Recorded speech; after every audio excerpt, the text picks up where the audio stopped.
12 बजे का corona bulletin आप देख रहे हैं और आपके साथ मैं हूं अर्पिता आर्या। लॉकडाउन पार्ट 2 के दौरान नाई की दुकान, restaurant, book store, local workshop और शहरी इलाकों में आने वाले छोटे उद्योगों को खुलने की मंजूरी नहीं होगी। केरल सरकार ने 17 अप्रैल को इन्हीं छूट देने का आदेश दिया था। इसी तरह कुछ और राज्यों में भी लॉकडाउन पर जारी निर्देशों के अलावा छूट दिए जाने की शिकायतें मिली थीं, जिन्हें केंद्र सरकार ने लॉकडाउन की गाइडलाइंस का उल्लंघन बताया। गृह मंत्रालय ने केरल सरकार समेत सभी राज्य सरकारों को एक चिट्ठी लिखकर साफ कर दिया कि छूट के लिए केंद्र की ओर से जारी निर्देशों के अलावा कोई भी राज्य अलग से छूट का आदेश जो है वो नहीं दे सकता है। अमित पांडे हमारे साथ, हमारे सहयोगी इस वक्त जुड़ चुके हैं। अमित, ये जरा बताइए किन किन लोगों को छूट दिया जा रहा था और कौन कौन से राज्य में ये दरअसल चल रहा था?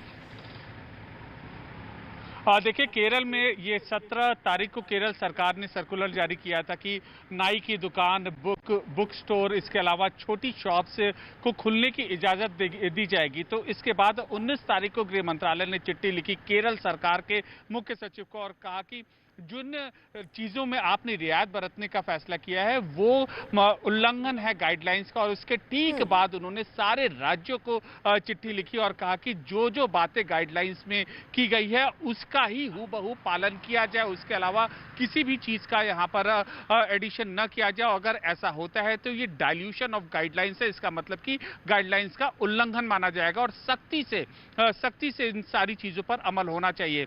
और उस जो 15 अप्रैल को गाइडलाइन जारी की गई थी अर्पिता, उसमें साफ तौर पर इस बात का जिक्र था कि केवल जरूरी चीजों से जुड़ी दुकानें जिनका उपयोग अनिवार्य है आम जिंदगी में, उन्हीं को खुलने की इजाजत होगी। उसके अलावा किसी भी चीज के खुलने की इजाजत नहीं होगी। ठीक है अमित, रहिए आप हमारे साथ। तो लॉकडाउन पर सख्ती से अमल करवाने के लिए गृह मंत्रालय ने 6 केंद्रीय टीमें बनाई हैं और इन 6 टीमों में अलग अलग मंत्रालयों के आला अफसर शामिल होंगे और ये सभी टीमें देश के हर हिस्से में जरूरी सामान की सप्लाई पर नजर रखेंगी। साथ ही गृह मंत्रालय ने सभी राज्यों को स्वास्थ्य कर्मियों की सुरक्षा के निर्देश भी जारी किए हैं। गृह मंत्रालय ने कहा कि राज्यों की ओर से अगर गाइडलाइंस तोड़ी जाती है तो इससे स्वास्थ्य संबंधी खतरे पैदा हो सकते हैं। गृह मंत्रालय ने इंदौर, मुंबई, पुणे और मिदनापुर में ज्यादा गंभीर हालात की बात करते हुए वहां पर ज्यादा एहतियात बरतने को कहा है।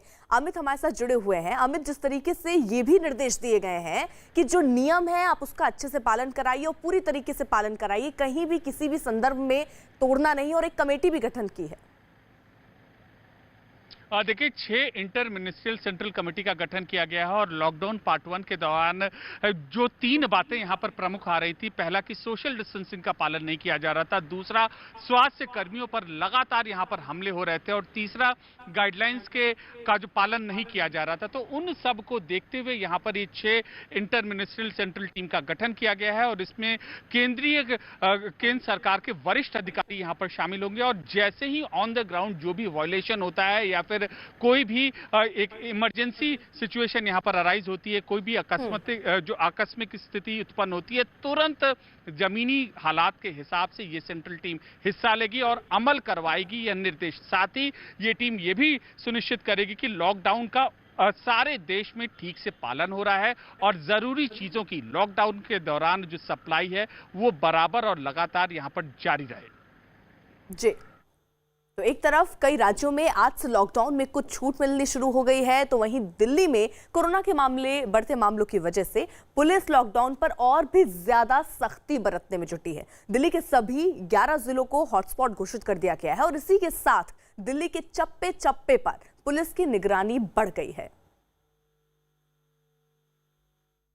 दिल्ली में किसी भी जिले को ओपन नहीं रखा गया, पूरी तरह से यहाँ पर लॉकडाउन है और यहाँ सरदार पटेल मार्ग पर दिल्ली पुलिस की पूरी टीम जो है पेट्रोलिंग के लिए निकल रही है।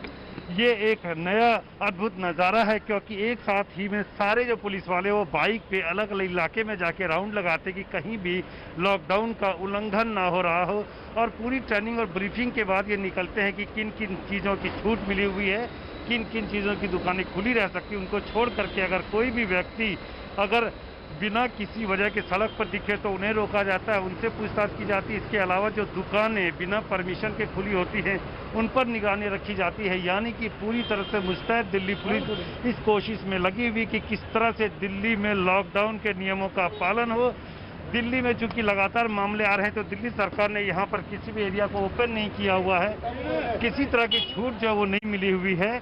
इसलिए दिल्ली पुलिस वाले भी ज़्यादा सतर्क हैं कि दिल्ली में जो नियम लागू हैं उन नियमों का कड़ाई से पालन हो, और उसी को पालन कराने के लिए यहाँ पर आप देख सकते हैं कि पूरी टीम तैयार है।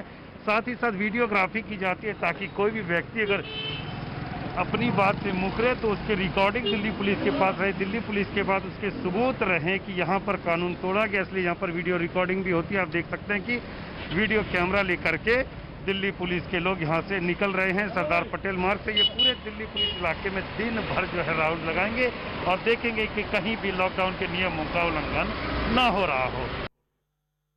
लॉकडाउन के बीच दो लड़के हैदराबाद से बाइक पर बिहार के सतना पहुंच गए और इन दोनों ने बाइक पर 1000 किलोमीटर से ज्यादा की दूरी तय की। लेकिन जैसे ही ये लोग अपने गांव पहुंचे तो उन्हें जांच के बाद पंचायत भवन में क्वारंटीन कर दिया गया। जहां इन दोनों को रखा गया वहां से बाहर ताला भी वहां पर लगा दिया गया और ये बताया गया कि कुछ लोग इन पर नजर भी रखे हैं। कोरोना के खतरे को देखते हुए ऐसा कदम उठाया गया। अब ये दोनों लड़के 14 दिन तक क्वारंटीन में रहेंगे। चातिपमा में दो लोग हैदराबाद से मोटरसाइकिल से आए हुए हैं। इनको ले जाके हॉस्पिटल में चेकअप करवाया गया है और थाने में भी सूचना दी गई है।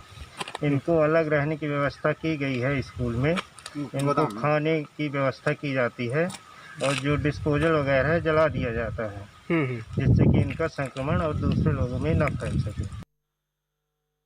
मध्य प्रदेश के बड़वानी में मंडी बंद होने की वजह से प्याज के किसानों को नुकसान हो रहा है। वक्त पर फसल नहीं कटने की वजह से प्याज खराब हो रहा है। प्याज स्टोर करने की भी इंतजाम नहीं है, जिसकी वजह से किसान काफी दिक्कत महसूस कर रहे हैं। ऊपर से जहां खेतों पर फसल तैयार खड़ी है वहां भी बारिश और ओले पड़ने का डर सता रहा है। ना तो मंडियां चालू है और ना किसानों को कट्टे मिल रहे हैं। ऐसे में परिस्थिति एक होने को है कि मतलब अपने खेतों में ही प्याज खुले धूप छांव में पड़ी हुई है और पानी का मौसम भी चल रहा है। ऐसे देखते हुए किसानों की प्याज अपने खेतों में ही खराब होने लगी है। आने वाले समय में फिर किसानों की प्याज सड़ जाएगी तो 150 रुपये किलो बिकेगी। फिर यूपी के पीलीभीत में एक पुलिस वाले ने कोरोना वायरस का भेष बनाकर लोगों को जागरूक किया। इस दौरान पुलिस वाले ने बिना वजह घर से बाहर निकलने वालों को चेतावनी भी दी ताकि लोगों में कोरोना वायरस का डर पैदा हो और वो अपने घरों में ही रहें।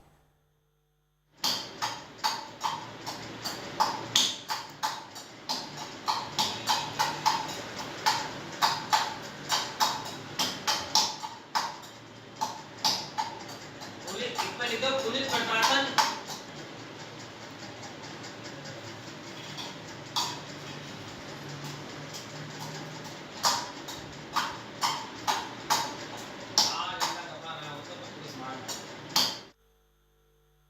उत्तर प्रदेश के मुजफ्फरनगर में बैंक के एक दफ्तर के बाहर भीड़ लगने का वीडियो वायरल हो गया और ये तस्वीरें 2-3 दिन पुरानी बताई जा रही हैं, जब जनधन खाते वाले लोग बैंक ऑफ बड़ौदा की एक शाखा से अपना पैसा निकालने पहुंचे। इन लोगों को किसी ने गलत जानकारी दे दी थी कि उनके खाते में डाले गए 500 रुपए वापस भी निकाले जा सकते हैं। अचानक उमड़े लोगों को बैंक के कर्मचारियों ने सोशल डिस्टेंसिंग के हिसाब से बैठा दिया था और ये भी समझाया कि पैसा किसी के खाते में वापस नहीं लिया जाएगा। बैंक के पास से गुजर रहे इस आदमी ने इस वीडियो एक बनाया और इसकी जानकारी प्रशासन तक पहुंचाई। इसके बाद लोगों को समझा बुझाकर वहां से हटाया गया। प्रधानमंत्री मोदी जी ने सब गरीबों के खाते में 500 रुपये डाले हैं। उन्हें निकालने के लिए लोग बाग आ रहे थे और उसमें ये भ्रम फैलाया गया उनके मोहल्लों में कि ये 500 रुपये अगर नहीं निकाले जाएंगे तो वापस ले लेंगे, जबकि ऐसा कुछ नहीं है। ये 500 रुपये जिसके खाते में मोदी जी ने डाल दिए उसके खाते में ही रहेंगे, कोई वापस नहीं जाएगा। किसी तरह का कोई भ्रम ना रखे।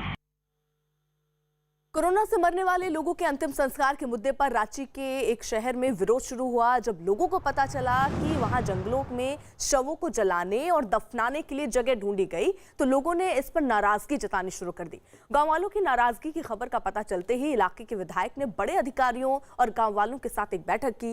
इस बैठक में सभी समुदाय के लोग शामिल हुए और पूरे मसले का मुख्यमंत्री तक बात पहुंचाने की बात कही गई। फिलहाल बैठक में आए लोगों को विरोध प्रदर्शन न करने के लिए मना लिया गया है, लेकिन आसपास के लोगों ने चेतावनी दी है कि वो कोरोना की वजह से मरने वालों का अपने इलाके में अंतिम संस्कार नहीं होने देंगे।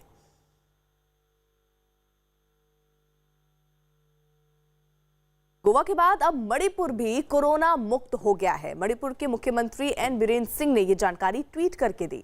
उन्होंने बताया कि मणिपुर में कोरोना के दोनों मरीज ठीक हो गए हैं और उनकी रिपोर्ट नेगेटिव आई है।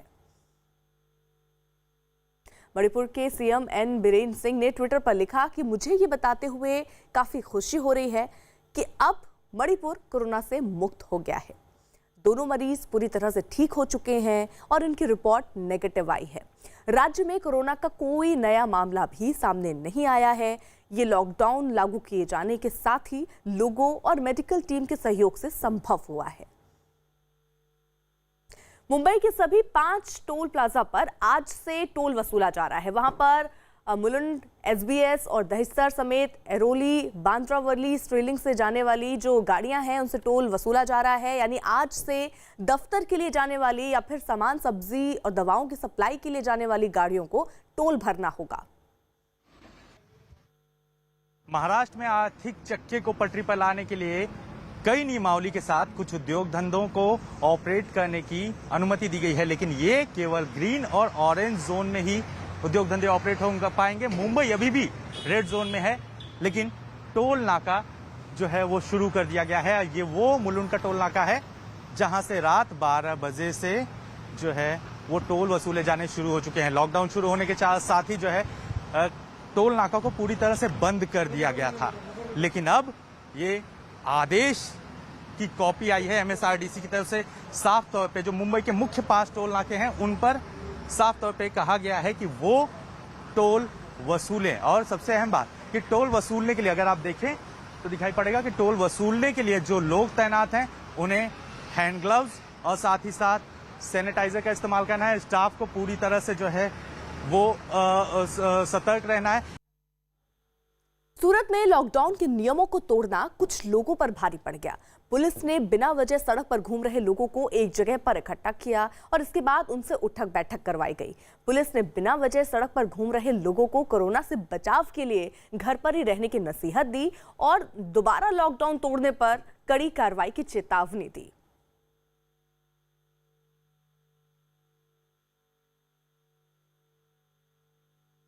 उधर महाराष्ट्र के नायगांव में आबकारी विभाग ने सब्जी सप्लाई करने की आड़ में अवैध शराब की तस्करी का पर्दाफाश किया। शराब तस्करी की पुख्ता जानकारी मिलने के बाद आबकारी विभाग ने टोल प्लाजा के पास संदिग्ध गाड़ी को रोककर उसकी तलाशी ली। तलाशी में गाड़ी से करीब 3.5 लाख रुपए की अवैध शराब बरामद की गई, जिन्हें थैलियों में भरा गया था। पुलिस ने शराब की तस्करी के आरोप में 2 लोगों को गिरफ्तार करने का भी दावा किया। देश भर में नेशनल हाईवे पर लगने वाला टोल फिर शुरू हो गया है। देश भर में लॉकडाउन लागू होने के बाद 25 मार्च से सभी जगह टोल की वसूली बंद हो गई थी। NHAI ने रविवार को निर्देश जारी किया था कि रविवार को आधी रात के बाद टोल लगना शुरू हो जाएगा। दिल्ली जयपुर हाईवे पर मानेसर में टोलकर्मी गाड़ियों से टोल वसूल कर रहे हैं। टोलकर्मियों के मुताबिक रात 12 बजे से टोल शुरू हो चुका है, जबकि टोल देने वाले लोगों का कहना है कि लॉकडाउन लागू रहने तक ये छूट बनी रहनी चाहिए, जबकि कुछ लोगों का कहना है कि इमरजेंसी सेवाओं से जुड़े लोगों को छूट मिलनी चाहिए।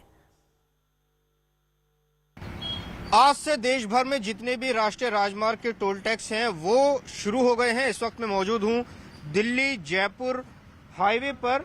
मानेसर में ये टोल टैक्स है जहां की तस्वीर हम आपको दिखा रहे हैं। यहां पर आप देख सकते हैं टोल कर्मी यहां पर मौजूद हैं, गाड़ियां यहां पर लगी हुई हैं जो टोल दे रही हैं। टोल कर्मी टोल वसूल रहे हैं। आपको बता दें कि 25 तारीख से देश भर में जितने भी टोल टैक्स थे NHAI के वो बंद हो गए थे। आज ये फिर से खुले हैं। यहाँ पर देखिए टोल वसूला जा रहा है। यहाँ पर कुछ कर्मचारी हैं या उनसे बात करते हैं। आज टोल शुरू हो गया है, क्या कहेंगे, किस टाइम से शुरू हुआ और कब से बंद था ये? आज रात 12 बजे से टोल चालू हो गया है। जैसा कि 25 तारीख के बाद जो भी लॉकडाउन हुआ था उस टाइम पे सभी ये बूथ बंद हो चुके थे और सभी अपने जो यहाँ पे रहते थे वो अपने वहीं रह रहे हैं। जैसे कि कल जो भी डिसीजन हुआ है यहाँ पे, उन्होंने बोला कि 20 तारीख से जो भी टोल प्लाजा चलेंगे वो चला दिए गए हैं। और जैसे कि हमें फ़ोन आया, जो भी इन्फॉर्मेशन हमें प्रोवाइड की गई, उस हिसाब से हम यहाँ आगे पंजाब के पठानकोट में राशन बांटने के दौरान सोशल डिस्टेंसिंग की जमकर धज्जियां उड़ाई गई। पठानकोट के वार्ड नंबर 37 में निगम की तरफ से लोगों को राशन बांटा जा रहा था। राशन से भरी ट्रॉली जैसे ही कॉलोनी में पहुंची, लोगों की भारी भीड़ उमड़ पड़ी। प्रशासन और पुलिस की तरफ से यहां पर राशन बांटने की कोई व्यवस्था नहीं थी, जिसकी वजह से धक्का मुक्की जैसे हालात बन गए। पठानकोट में कोरोना के अब तक 24 पॉजिटिव मामले सामने आ चुके हैं। बावजूद इसके सोशल डिस्टेंसिंग का यहां पर कोई ध्यान नहीं रखा गया।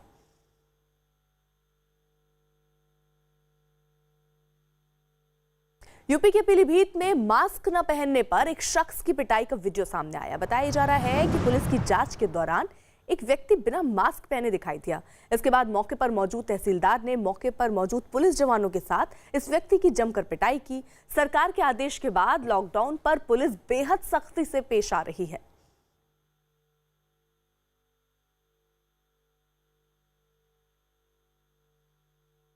लॉकडाउन लागू होने के 27 दिनों के बाद हरियाणा सरकार के तमाम जिलों के सरकारी दफ्तर आज से खुल गए हैं। सरकार ने आदेश में साफ किया था कि जिला मुख्यालयों के सरकारी दफ्तरों में ए और बी क्लास के अफसरों की पूरी हाजिरी होगी, जबकि सी और डी क्लास के कर्मचारी की 30% हाजिरी सुनिश्चित की जाए।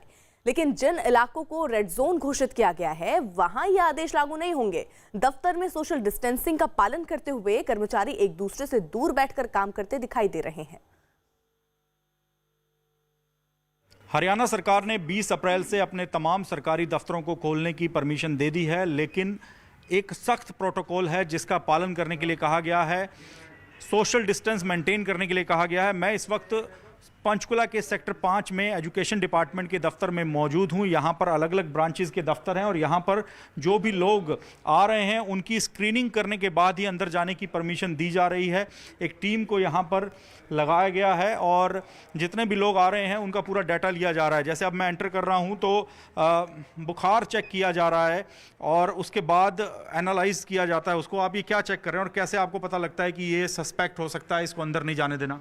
सर, इससे बॉडी टेम्परेचर पता लगता है। इसमें जो नॉर्मल बॉडी टेम्परेचर है वो 37 है। अगर ये 38 होता है, इसमें ऑटोमेटिक ही अलार्म बज जाता है, तो उससे पता लग जाता है कि इस बंदे को फीवर है, तो उसे हम बाहर ही रोक देते हैं। तो ये यहाँ पर इन लोगों को कहा गया है, जो स्क्रीनिंग की टीम लगाई गई है, कि अगर किसी भी व्यक्ति को बुखार मिलता है या कोई ऐसे सिम्टम मिलते हैं तो आपको उसको रोक देना है और इमीडिएटली हेल्थ डिपार्टमेंट और हरियाणा पुलिस को सूचित कर देना है। मैं इस वक्त इस ऑफिस के अंदर आ चुका हूं और यहाँ पर लगातार जो कर्मचारी हैं वो 30% कर्मचारी आएंगे।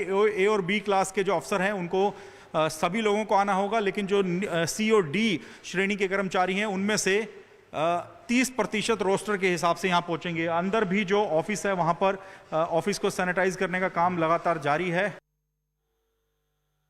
और अब कोरोना से जुड़ी एक और गुड न्यूज़। वैसे तो अब तक कोरोना वायरस के लिए कोई दवा नहीं बनी है। डॉक्टर कहते हैं कि बचने का एक ही रास्ता है, शरीर की इम्यूनिटी बढ़ाइए, यानी प्रतिरोधक क्षमता आप शरीर की बढ़ाइए। इसके लिए आयुष मंत्रालय ने कुछ तरीके बताए हैं, जिस पर अमल करते हुए सुबह के 4 घंटे में ही हम अपने शरीर को कोरोना वायरस से लड़ने लायक बना सकते हैं।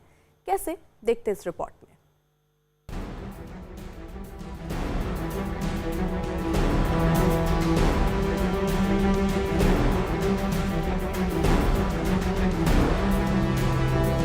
जब बीमारी का इलाज ना हो तो उससे बचने में ही भलाई है। कोविड-19 की कोई दवा नहीं है, लेकिन इससे बचने का एक ही रास्ता है, शरीर के रोग प्रतिरोधक क्षमता को बढ़ाना, जिसका जिक्र प्रधानमंत्री ने भी किया था। अपनी इम्यूनिटी बढ़ाने के लिए आयुष मंत्रालय द्वारा जो निर्देश दिए गए हैं उसका अगर हम पालन करें, गर्म पानी है, काढ़ा है, इनका निरंतर सेवन करें। लेकिन आयुष मंत्रालय की वो कौन सी सलाह है जिन पर अमल करके इम्यून सिस्टम को मजबूत किया जा सकता है? ये जानने के लिए हम पहुंचे दिल्ली के अखिल भारतीय आयुर्वेद संस्थान में, जहां इस कवायद को घरेलू दिनचर्या के हिसाब से तैयार किया गया है, जिसकी शुरुआत होती है सुबह सोकर उठने से। कि start your day with a golden water.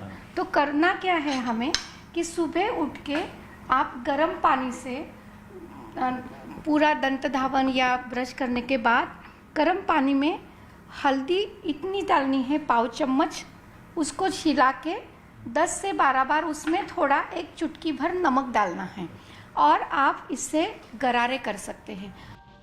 अब कोई ये सोचे कि कोरोना जैसे जानलेवा वायरस के सामने गर्म पानी, हल्दी, नमक की क्या बिसात, लेकिन ऐसा नहीं है।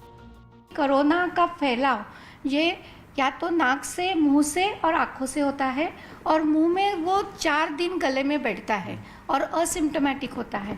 तो वो हल्दी एंटीबैक्टीरियल है, एंटीवायरल है, सूजन को भी कम करती है, गले की खराश कम करती है और कफ भी कम करती है। ब्रश करने के बाद नाश्ते में बच्चों और बुजुर्गों को दूध दिया जाता है। आयुष मंत्रालय की अगली एडवाइजरी इसी बात को लेकर है। छोटे बच्चों को, बुजुर्गों को, जो कोई घर में दूध ले रहा है, उसी हल्दी का इस्तेमाल आप जैसे चाहे खान पान में करें, तड़के में करें, लेकिन दूध में पाव से आधा चम्मच डाल के आप जरूर लेके इसको सभी को घर में दिन में एक बार ये गोल्डन मिल्क जो कॉफ़ी चाय लाटे जैसे आता है, तो ये टर्मेरिक लाटे नाम से पूरे दुनिया में फेमस है, लेकिन ये गोल्डन मिल्क हमारे एडवाइजरी में जारी किया है। ये कुछ दूसरा कुछ भी ना होते, केवल हल्दी वाला दूध है। चाय पीने वालों को काढ़ा लेने की सलाह दी जाती है। काढ़ा रोग प्रतिरोधक क्षमता बढ़ाने का सबसे अच्छा जरिया होता है। कोरोना वायरस के लिए आयुष मंत्रालय ने खास तरह का काढ़ा बनाने की सलाह दी है। पानी लेना है आपको, ये पानी लेकर के पतीले में आपको गर्म करना है और उसके बाद इसमें लगभग आधा चम्मच दालचीनी का पाउडर डालना है। दालचीनी का पाउडर डाल दिया। अब इसमें कम से कम 2 से 3 दाने काली मिर्च के डालेंगे।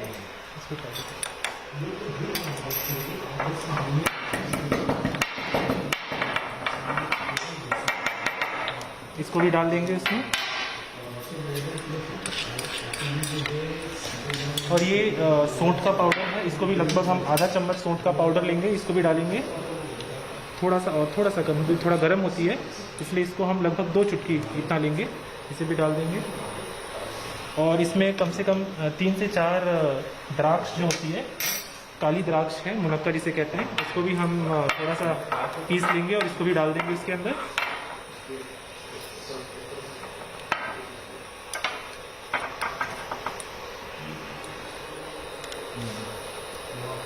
और 3 से 4 तुलसी के पत्ते जो हैं उसे हम थोड़ा सा क्रश कर लेंगे और तुलसी के पत्ते को क्रश करके उसके अंदर डाल देंगे। थोड़ा सा इसको चलाएंगे।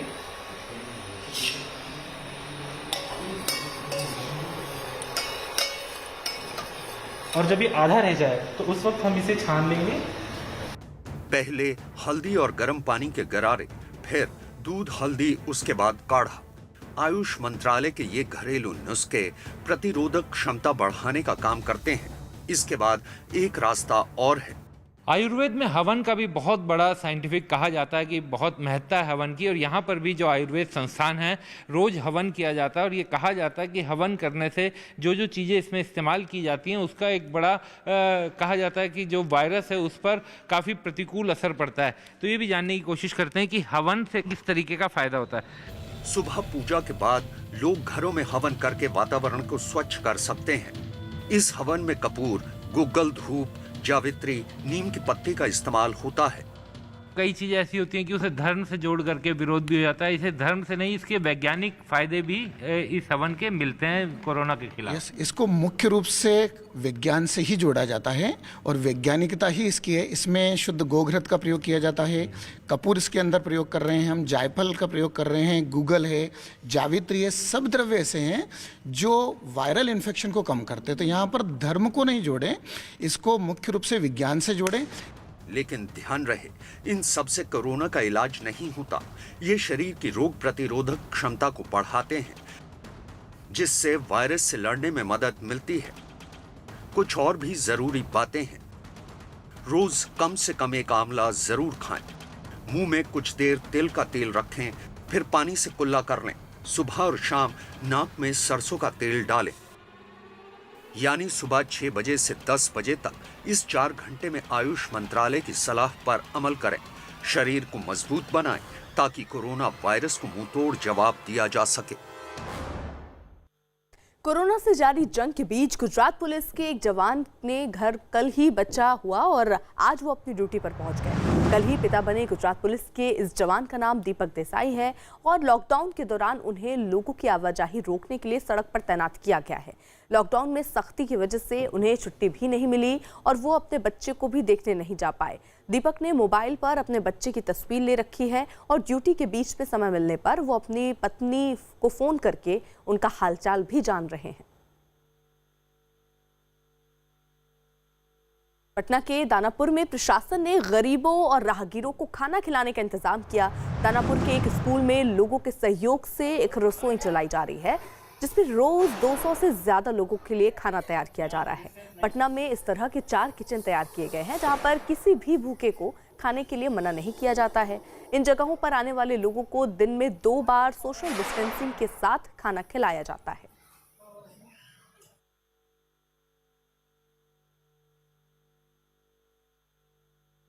यूपी के कानपुर में लॉकडाउन के बीच बाहर घूम रहे एक बाइक वाले को पुलिस ने रोक लिया और उससे घर से बाहर निकलने की वजह पूछी, जिस पर उसने दवाई लेने के लिए जाने का बहाना बनाया। लेकिन पुलिस वाले ने उससे डंडा मार दिया जिसके बाद वो निकल गया और फिर वहां से निकल रहे 2 गाड़ी वालों पुलिस ने उन्हें भी रोका और उनसे उठक बैठक करवाई। पुलिस की कोशिश है कि लॉकडाउन का सख्ती से पालन कराया जाए।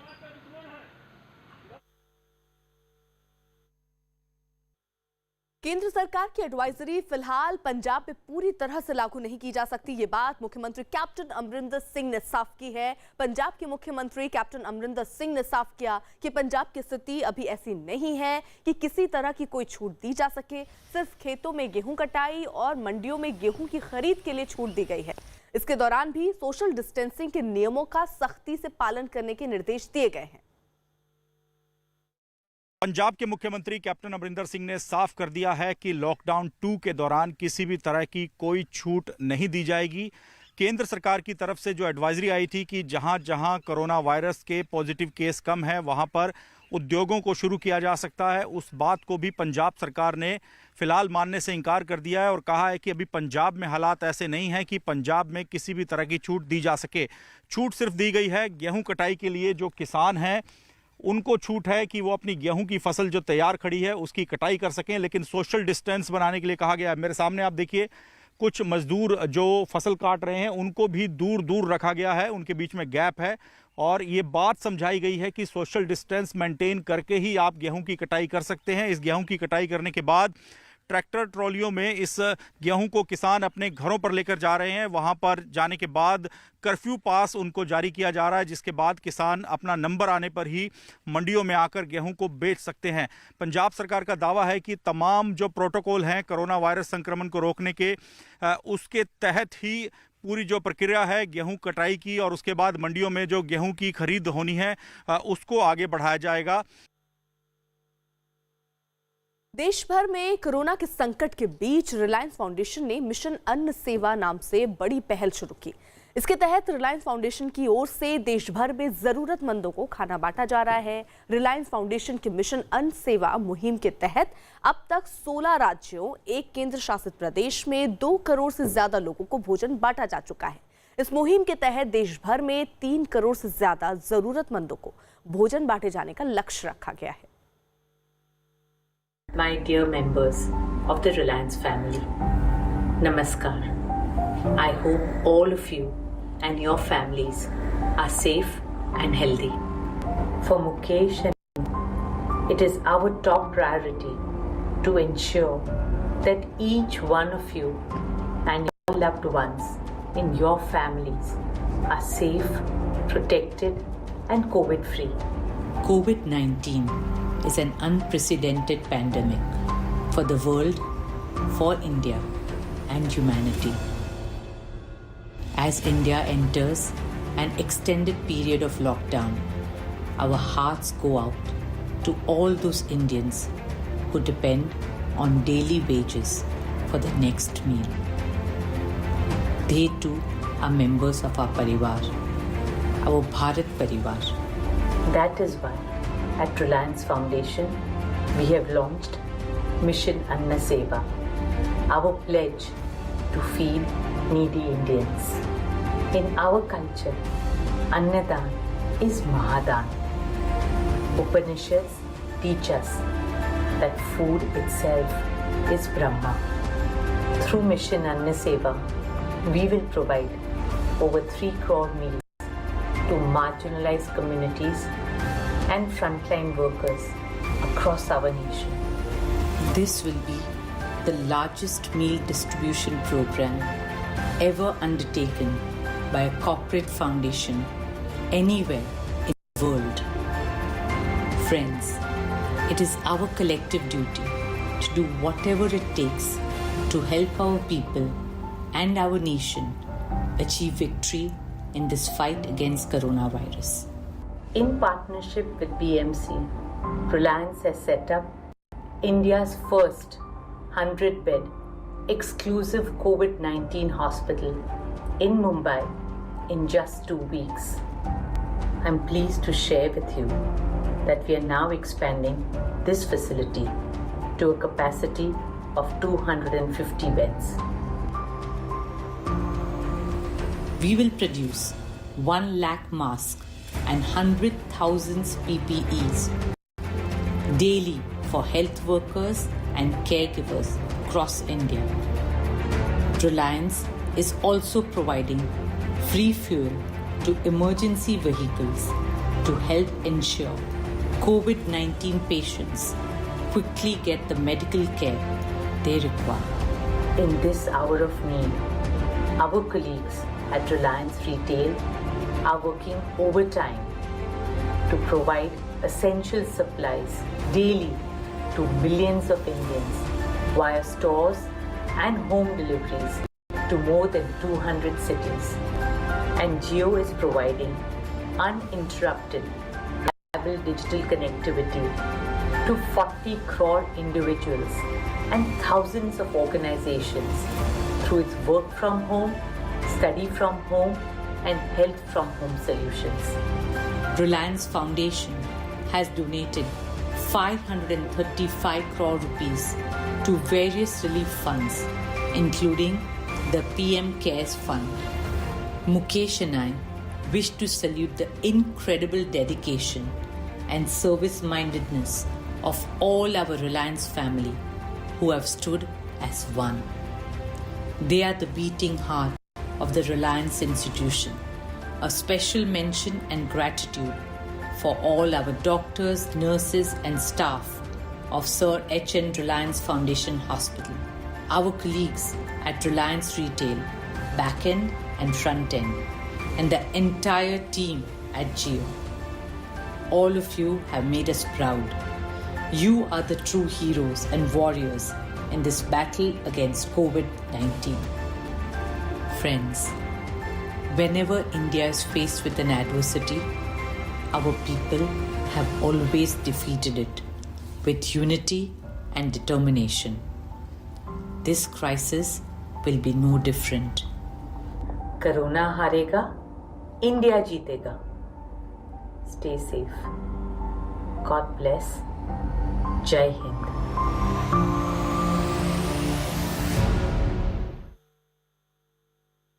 बिहार के मुंगेर में एक ही परिवार के 10 लोग कोरोना पॉजिटिव मिलने के बाद 3 किलोमीटर के इलाके को सील कर दिया गया है। मुंगेर के जमालपुर में 3 किलोमीटर का इलाका सील कर दिया गया। तबलीगी जमात का एक बुजुर्ग कोरोना पॉजिटिव पाया गया, जिसके बाद उसके परिवार का टेस्ट किया गया तो 9 और लोग कोरोना पॉजिटिव मिले हैं, जिसके बाद एहतियात के तौर पर 3 किलोमीटर के इलाके को पूरी तरह से सील कर दिया गया है।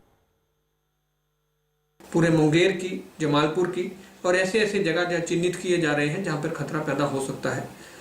जिला प्रशासन को, जिला पुलिस को पूरी तरह से मुस्तैद कर दिया गया है और लोगों से भी हम लोगों का संपर्क है। जो लोग हमको सूचना देते हैं लॉकडाउन तोड़ने की और कुछ ऐसी गतिविधि की, उस पर भी कार्रवाई हम लोग कर रहे हैं।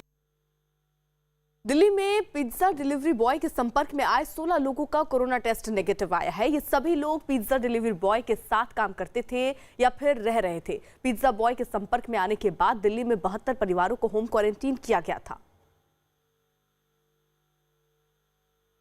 दीपक रावत हमारे सहयोगी इस वक्त जुड़ चुके हैं। दीपक, ये तो राहत की बात है कि जो 16 लोग जो साथ रह रहे थे या उनके साथ काम करते थे उनका टेस्ट नेगेटिव आया है, लेकिन जो परिवार है, क्या परिवार वालों जहां पर ये डिलीवर करने गया था उनके भी टेस्ट हो रहे हैं? जी, पहले तो सबसे बड़ी राहत की खबर ये है कि जो लोग इनके साथ काम करते थे, जो पिज्जा डिलीवरी बॉय हैं, मालवीय नगर में ये काम करते थे, करीबन 16 से 17 लोग थे जिनको क्वारंटीन किया गया था जब पता चला कि ये पिज्जा डिलीवरी बॉय जो है इनकी कोरोना रिपोर्ट पॉजिटिव आई है। उसके बाद से अब जब इन सब की रिपोर्ट आई है तो उसमें से ये बताया गया कि 16 लोग ऐसे हैं जो कि जिनकी रिपोर्ट नेगेटिव है, यानी कि ठीक है।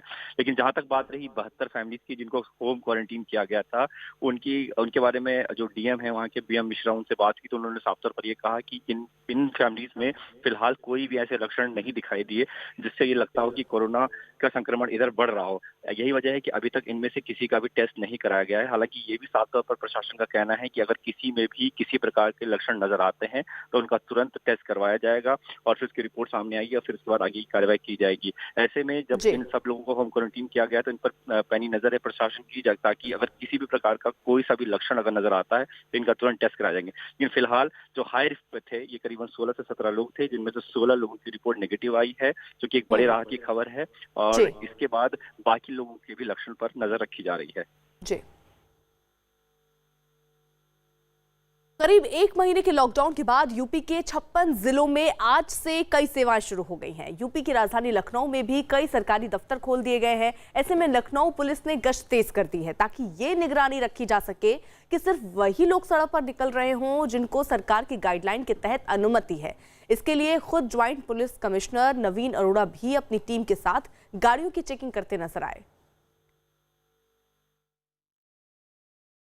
20 अप्रैल यानी आज बहुत सारी सेवाओं में छूट दी गई है। 10-90 चौराहे आप देख सकते हैं, यहाँ खुद ज्वाइंट सीपी नवीन अरोड़ा मौजूद हैं और जो गाड़ियाँ जा रही हैं उनकी चेकिंग भी कराई जा रही है। सभी गाड़ियों को रोककर बाकायदा चेक किया जा रहा है कि आखिर जो लोग जा रहे हैं उनके पास पासेज हैं कि नहीं है और किस तरह से इस चेकिंग को अंजाम दिया जा रहा है। ये आप देख सकते हैं कि पुलिस फोर्स के लोग लगातार एक लाइन से यहाँ पर खड़े हुए हैं और जो भी गाड़ियाँ जा रही हैं या तो उनके पासेज देखे जा रहे हैं, जो लोग यहाँ पर हैं वो उनकी चेकिंग कर रहे हैं। गाड़ियों को पास देखकर ही छोड़ा जा रहा है और बाकायदा विधानसभा के पासेज हों या फिर सचिवालय प्रशासन के पासेज हों। और आप देख सकते हैं कि खुद जॉइंट सीपी देखिए, जॉइंट सीपी खुद गाड़ियों की चेकिंग कर रहे हैं क्योंकि गाड़ी को देखिए किनारे लगवाया जा रहा था, अलग से ये बाहर निकलने की कोशिश कर रहे थे, लिहाजा पुलिस फोर्स के लोगों ने इस गाड़ी को किनारे लगवाया है और ये पूछेंगे कि उनसे आखिर किस तरीके से कोशिश की जा रही है और क्या क्या ज़रूरी चीज़ें हैं उसको मुहैया कराई जा रही है। इस गाड़ी को देखिए रोका गया है क्योंकि उत्तर प्रदेश शासन इस गाड़ी पर लिखा हुआ है, लेकिन ये आगे निकल रहे थे, उनके पासेज हैं कि नहीं पासेज हैं इसको चेक किया जा रहा है। देखिए गाड़ी को चेक किया गया है और देखिए इस पुलिस फोर्स के लोग हैं इस गाड़ी को चेक कर रहे हैं। इसमें 5 लोग भी बैठे हुए हैं, तो ये देखना है कि अगर उत्तर प्रदेश शासन लिखा हुआ है, अलग सहकारिता विभाग लिखा हुआ है, विभाग की गाड़ी है, तो उसको देखिए चेक किया जा रहा है। और खुद यहाँ पर जॉइंट सीपी नवीन अरोड़ा है, ये पूछताछ कर रहे हैं और यही जो सोशल डिस्टेंसिंग है वो भी मेंटेन करने की बात कही जा रही है। की सुरक्षा के लिए देखिए खुद पुलिस फोर्स के लोग और खुद जॉइंट सीपी मौजूद है। सर 5 लोग इस गाड़ी में बैठे थे। देखिए हम लगातार मना कर रहे हैं कि 2 से ज़्यादा एक गाड़ी में ना जाएं, आप सोशल डिस्टेंसिंग का पालन करें। हो सकता है कोई ज़रूरी मीटिंग हो, सहकारिता विभाग में बताया गया मीटिंग है, सरकारी गाड़ी में अगर हम नियमों का उल्लंघन करेंगे तो उचित नहीं है, तो उन्हें प्यार से समझाया गया। तो फाइनली 2 लोग उतर गए हैं और 2 लोगों को गाड़ी से भेजा, फिर वो गाड़ी वापस एक चक्कर लगाएगी, बचे हुए 2 लोगों को लेके जाएगी। आज खुद आप ग्राउंड जीरो पर उतरे और हर गाड़ी की चेकिंग करा रहे हैं क्योंकि आज से बहुत सारे दफ्तर भी खुले हुए हैं। मैं पिछले अगर ये कहूँ कि 45 दिन में मैं 40 दिन से ज़्यादा ग्राउंड में था तो मैं ये तो नहीं मानूंगा कि आज पहली बार उतरा हूँ, लेकिन हाँ जब फोर्स को मनोबल बढ़ाने की ज़रूरत होती है और अगर ऐसे में आप स्वयं खड़े हैं तो निश्चित रूप से फोर्स भी अपने आप को मजबूत महसूस करती है। दूसरा, हम कोई नियम विरुद्ध कार्य नहीं कर रहे हैं, मैं तो सबसे यही कह रहा हूँ कि फोर्स का सपोर्ट करें। झारखंड के देवघर में सड़क किनारे 10, 20 और 50 रुपए के नोट मिलने से हड़कंप मच गया। लॉकडाउन के बीच जब सड़कों पर न के बराबर लोग निकल रहे हैं तब नोट फेंके जाने की खबर तेजी से फैल गई। कुछ लोगों ने दावा किया कि एक बाइक पर सवार 2 लोग सड़क पर नोट फेंककर भाग गए। कोरोना से डर के बीच लोगों ने इन नोटों को लकड़ी के घेरे से घेर दिया और पुलिस को जानकारी दी। बाद में पुलिस ने पूरी सावधानी के साथ इन नोटों को जब्त कर लिया। शुरुआती जांच में पुलिस इसे कुछ लोगों की शरारत ही मान रही है, लेकिन उसने लोगों से पूछताछ कर नोट फेंकने वालों की तलाश भी शुरू कर दी।